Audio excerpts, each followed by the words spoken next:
सराफा कारोबारी से रंगदारी मांगने वाला मुठभेड़ में गिरफ्तार, पैर में लगी गोली, साथी फरार। सराफा कारोबारी से रंगदारी मांगने वाला पुलिस मुठभेड़ में गिरफ्तार किया गया है, जबकि साथी फरार हो गया है। बदमाश के दाहिने पैर में गोली लगी है, जिसे अस्पताल में भर्ती कराया गया है।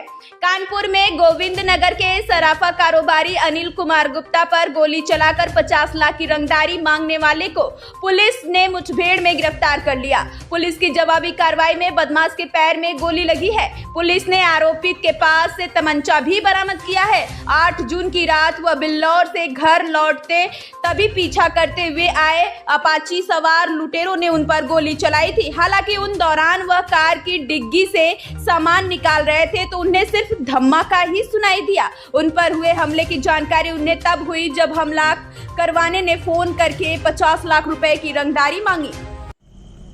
दिनांक 8/6/2025 को गोविंद नगर थाना क्षेत्र के रहने वाले एक व्यापारी अनिल गुप्ता, जिनकी बिल्हौर में ज्वेलर्स की शॉप है, वो जब अपनी दुकान बंद करके बिल्हौर से अपने घर की तरफ आ रहे थे तो रास्ते में बाइक सवार 2 बदमाशों ने उनका पीछा करना शुरू किया था और रास्ते में ही उनको 1 से 2 बार कॉल भी की, लेकिन बात नहीं हो पाई थी।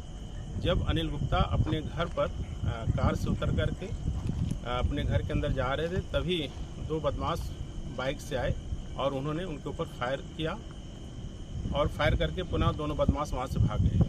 थोड़ी देर बाद उनके फ़ोन पर एक कॉल आई और उनसे 50 लाख रुपए की फिरौती की डिमांड की गई और ना देने पर उनको जान से मारने की धमकी दी गई। इस प्रकरण की गंभीरता के दृष्टिगत थाना गोविंद नगर पर एक FIR एक्सटॉर्शन और 307 में पंजीकृत हुई और इसमें CP सर के निर्देशन में करीब 4 टीमें हमारी सक्रिय हुई। हमारी जो मेन क्राइम ब्रांच की टीम है, दक्षिण जोन की क्राइम ब्रांच की टीम, सर्विलांस की टीमें और थाना गोविंद नगर की टीमें सक्रिय हुई और सभी ने अपने अपने स्तर से प्रयास करना शुरू किया।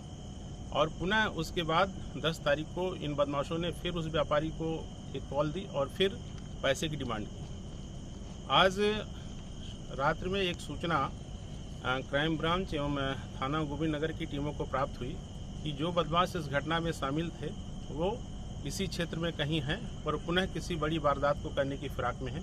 इस सूचना पर हमारी सारी टीमें सक्रिय हुई और जब टीमें हमारी चेकिंग कर रही थी उसी समय 2 बदमाश बाइक से आते दिखाई दिए, जिनको पुलिस पार्टी द्वारा रोकने का प्रयास किया गया, लेकिन उन बदमाशों ने पुलिस पार्टी पर 2 फायर किए और मुड़कर भागने लगे। हमारी पुलिस की टीम ने भी अपने बचाव में फायर किया, जिसमें एक गोली बदमाश के पैर में लगी और वो बदमाश बाइक सहित गिर गया, लेकिन दूसरा बदमाश वहाँ से भागने में सफल रहा।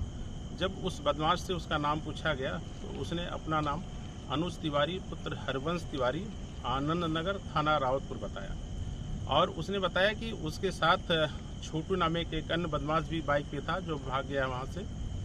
और इस प्रकार से जो एक सनसनीखेज घटना हुई थी उसमें बदमाश ने उस घटना को पूरी तरीके से स्वीकार किया है और किस प्रकार से उन्होंने प्लानिंग की, किस प्रकार से रेकी, सारी बातें उन्होंने बहुत विस्तार से बताई हैं। अब इसमें जो अन्य वांछित बदमाश हैं जिन्होंने रेकी की थी और जो घटना के पीछे अन्य जो साजिश करता हैं, इसमें अभी लगभग 3 लोगों की गिरफ्तारी और शेष है। इसमें शीघ्र ही उनकी गिरफ्तारी की जाएगी और जो मौके से जो घटना में प्रयुक्त बाइक नीले कलर की अपाची वो बरामद हुई है, एक मोबाइल बरामद हुआ है और मौके से एक तमंचा और 2 खोखा कारतूस बरामद हुए हैं। इस प्रकार से हमारी टीमों ने बहुत ही सराहनीय कार्य किया है और एक सनसनीखेज घटना जो हुई थी जिससे व्यापारियों में भय एवं आक्रोश का भी एक माहौल था, उससे निश्चित तौर से उनको मुक्ति मिलेगी और जो हमारी टीमें हैं उनके इस कार्य की